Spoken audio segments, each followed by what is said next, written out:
if Muzan, the great demon king from Demon Slayer, was actually a demon slayer? Would he go on a rampage killing every demon he counters? Will he ever reach the Hashira level, or will he meet his demise as an amateur demon slayer? Most importantly, how would the story of the demon slayer progress if the main antagonist was actually on the protagonist's side? The answers to all these questions are explained in this video with the help of 3 theories. But before we start abruptly with theory 1, let's have a brief look at Muzan's origin story as a demon. Muzan at a time was actually a human being, just like every other human being. But unlike every other human being, he was suffering from a fatal terminal disease that could end his life before his 19th birthday. Belonging to one of the most respectable and rich families in the Demon Slayer anime, the Yubayashiki family, doctors were hired to find a cure to his disease. But all in vain, nothing seemed to work on him. Mad with rage, Muzan one day killed his doctor without realizing that his medicines were not only improving his health, but were also providing him with superhuman strength. As a side effect of an incomplete dosage, Muzan finds himself unable to step out in the sun's presence. He starts his quest to find the blue spider lily, a rare flower that he believed was the main ingredient of his medicine. But the search continued for countless years. In this time span, Muzan comes to know more about his powers, and he unveils that he can even turn some selective human beings into demons by giving them his blood. So, the quest for Blue Spider Lily continues, and Muzan also raises an army for himself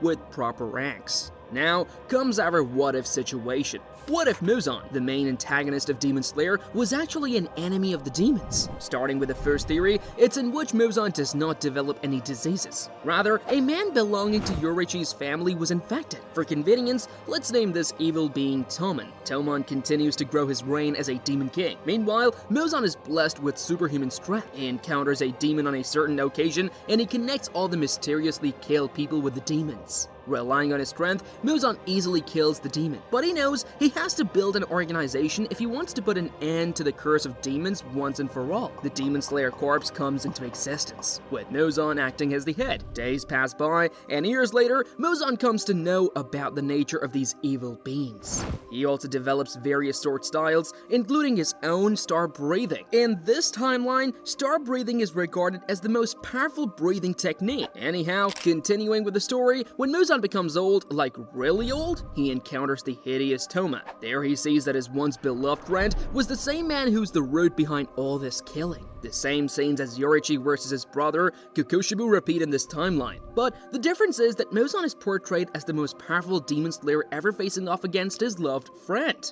In this encounter, Muzan comes to know of the true objectives of Toma, but due to old bonds, he couldn't kill his friend. Muzan writes a letter to the corpse, and shortly after, commits suicide due to the fact that he was too weak emotionally to put an end to the barbaric killing. Centuries later, we see the same story, but along with Yorichi, Muzan was the most powerful demon slayer ever. Both of their techniques were passed down for ages. Tanjiro develops the sun breathing. Here, we have the inclusion of one other character, a side character with powers exceeding Tanjiro's, and on certain occasions, he steals the show with his magnificent star breathing. The show continues just like the original timeline, and at the end, with the allied forces of sun breathing and star breathing, the tale of Toman comes to an end. That was an interesting theory, but it was only one of the 3 theories. Theory number 2 is where things get a bit more interesting. Alright, so in this alternate timeline, the story continues just like the previous timeline, but the legendary Muzan doesn't commit suicide. Yes, that's right, this also marks an end to the petty demons far before we reach the original timeline. After his encounter with Toman, Muzan is sad. Sad due to the fact that he couldn't muster enough courage to kill Toman and do what's right. But he doesn't take his own life in his sadness. Rather, he becomes even more desperate. He assembles the Demon Slayer's corpse, tells about Toman's plan to everyone, and goes on a rampage, united with all the Demon Slayers. Toman catches wind of the situation. It becomes more like a now or never situation. He also becomes desperate and assembles all of his demons by his side. The big showdown takes place. Muzan, along with all the Demon Slayers, faces off against the demons. One by one, the demons die, but at the cost of countless lives. At last, it comes down to just Muzan against Toman. All of the other demons are dead, and as for the other Demon Slayers, they're also unable to even lift a finger at this stage. Muzan shows his contemporary and unique star-breathing style against the wretched demon Toman, but his old age hinders his movements. Moreover, he's been fighting for a long time now and is also fatigued. On the other hand, Toman has fully regenerated his wounds. Since he's a demon, he can do this. The clash takes place, Toman facing off against Muzan. At last, we come to a conclusion. Muzan is sliced through Toman's neck, and Toman's hands are pierced through Muzan's heart. The once dear friends die at each other's hands, and the story of Demon Slayer comes to an end.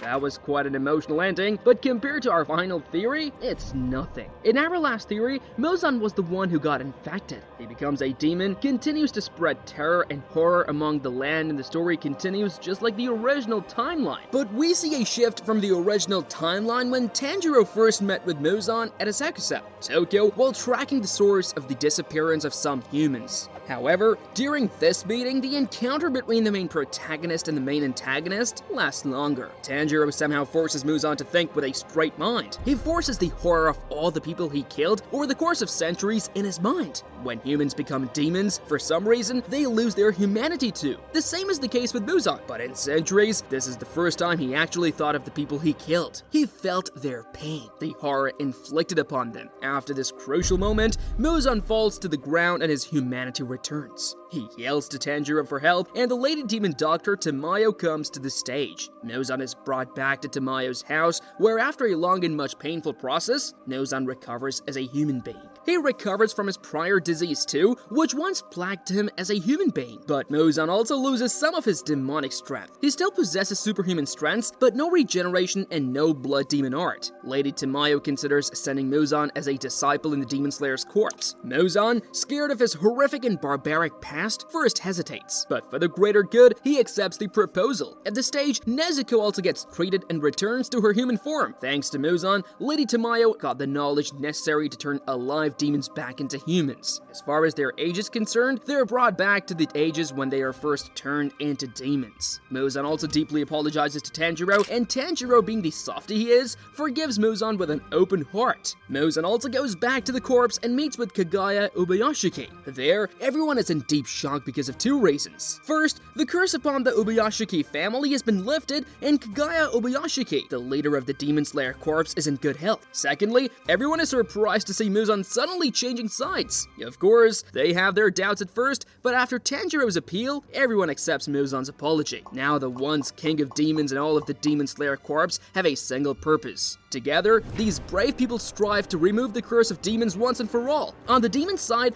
Upper Moon 1, Kokoshibu takes control of the demon's hierarchy. He is now known as the new Great Demon King, and he strives to hold great discipline among the demons. The responsibility of the life of demons is in his hand, and he gives his all to save his kind from extinction. The story escalates as encounters between the Upper Moon and Demon Slayers start to occur earlier than in the original timeline. Of course, many casualties happen, but with enough courage and strength, Tanjiro, Inosuke, and Zenitsu continue to live on. They progress very swiftly and reach the Hashira's level of strength in no time. Soon enough, we get to see the final showdown, the demons against the Demon Slayers. The fight comes to an end with an obvious victory for the Demon Slayer's corpse. Also, in this timeline, we get to see a really happy ending, as the couples live a happy life afterward. Zenitsu gets married to Nezuko, and talking of Muzan, he disappears into the shadows after the fight. He knew that the weight of his sins was the highest, and that they could never be forgiven. But with his newly acquired humanity, Muzan wanders across the land, helping the families he once destroyed as a demon.